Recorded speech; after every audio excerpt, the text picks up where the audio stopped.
ওই যে দাঁড়িয়ে তিনি মাসালা বলতেছেন, পেছনে ছিল ফদল ইবনে আব্বাস, ছোট ছোট সাহাবী, তরুণ। তো খাসাআম গোত্রের এক নারী আসছিল একটা মাসালা জিজ্ঞেস করতে, and she was a very beautiful lady, বেশ সুন্দরী ছিল। তো এসে রাসূল সাল্লাল্লাহু আলাইহি ওয়াসাল্লামকে যখন প্রশ্ন করতেছে, ফদল ইবনে আব্বাস নারীর দিকে তাকায় আছে, এবং ওই নারীও ফদল ইবনে আব্বাসের দিকে তাকায় আছে। রাসূল সাল্লাল্লাহু আলাইহি ওয়াসাল্লাম উত্তরও দিচ্ছেন, আবার খেয়াল করতেছেন যে চোখাচোখি হয়ে যাচ্ছে।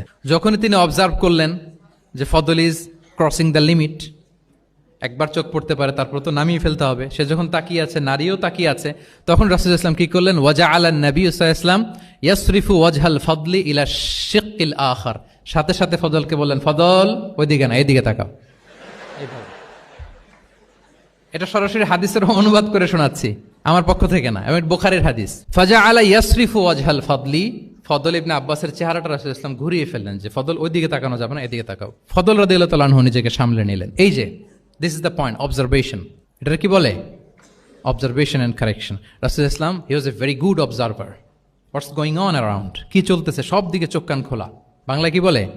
বাংলায় বললে বুঝবেন ভালো, চোখ কান খোলা রাখতে হবে।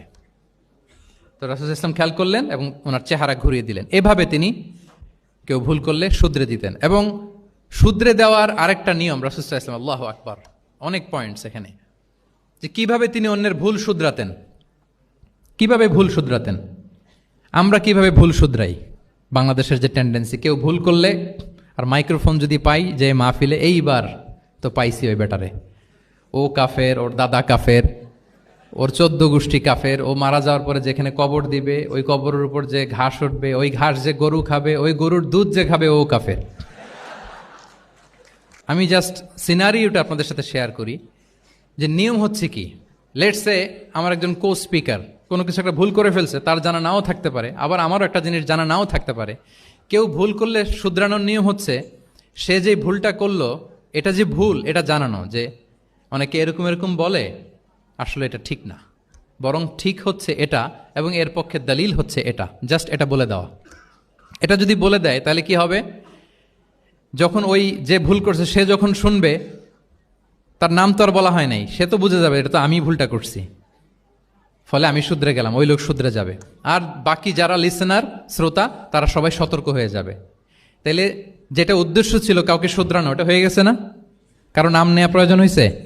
বলেন তো। রাসূল সাল্লাল্লাহু আলাইহি ওয়াসাল্লাম যখন কাউকে কারেক্ট করতেন, তখন কখনো কারো নাম ধরে শুধরাতেন না, কারেক্ট করতেন না। আল্লাহু আকবার। নাম ধরে শুধরাতেন না, পাছে না সে লজ্জা পেয়ে যায়, পাছে না সে বিব্রত হয় মানুষের সামনে। সুবহানাল্লাহ। অন্যের রাইটস, অন্যের ব্যক্তিত্বের ব্যাপারে কতটা মর্যাদাশীল ছিলেন। কারণ কারো নাম ধরে তো আমার শুধরানোর দরকার নাই, এটা যে